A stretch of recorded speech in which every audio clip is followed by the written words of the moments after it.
ესეთ მარგინალურ, კრიმინალურ, ვთქვათ, ბანდფორმირებებს და მაქსიმალურად უნდა იმუშაოს მათ აღკვეთაზე და არა მათ დაცვაზე. იმიტომ რომ სწორედ ეს პიროვნებები არიან და ეს ჯგუფები არიან, რომლებიც სიტუაციის არევით არიან დაკავებულები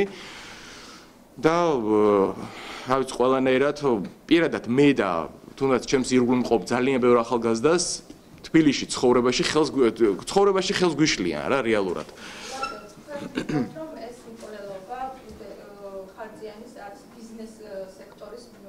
ხო, იცით რა არის, გავრცელდა ეხა ის გუშინ თუ არ ვცდები, მკვიციანი საუბრობდა, რომ არ არსებობსო, აი ერთ გადაცემაში, რომ ესო უდესიანს ექნაო, ვიცნობ ამ პიროვნებასო, ალბათ უყურეთ, ხო, ამ გადაცემას და იცით რა, მე შეიძლება კარგად არ ვიცნობ უდესიანს, მაგრამ ყველა, ვთქვი, ჩვეულებრივად ახალგაზრდას თუნდაც წინა ანუ ჩემი თაობის წარმომადგენლებსაც და მომდევნო თაობის წარმომადგენლებსაც ქონიათ, ვთქვათ, შეხება ამ პიროვნებასთან, იციან მისი, ვთქვათ,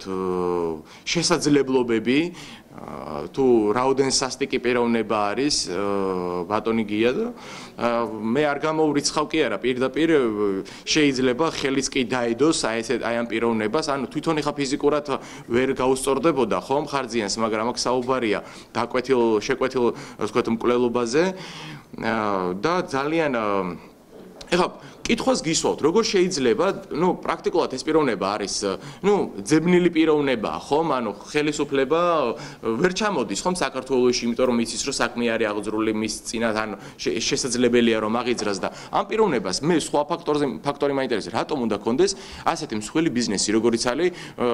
ავტობაზრობა რუსთავის, აი რატომ უნდა კონდეს, საიდანაა აქ ეს ბიზნესი? მოდი აქედან დავიწყოთ, რა საიდანაა ამ ხელა ბიზნესი, აი ამ ვიღაც ზონდერს, რომელიც დღე-დაღამე იყო დაკავებული იმით რომ ხალხს აწამებდა, გინდა ციხე იყო, გინდა ქუჩა იყო და ახევდა ბიზნესებს და აფორმებიებდა ბიზნესებს. აი ამით იყო ეს პიროვნება დაკავებული და ამ პიროვნებას დღეს აქ ავტობაზრობა. ჩამოერთვას ამ პიროვნებას ეს ავტობაზრობა გაიყიდოს და მოხმარდეს სახელმწიფოს და მოხმარდეს ხალხს. იმ ხალხს, რომელსაც ოდესღაც ამ პიროვნებამ ეს თუნდაც ჩამოართვა ეს ქონება, ხომ? აი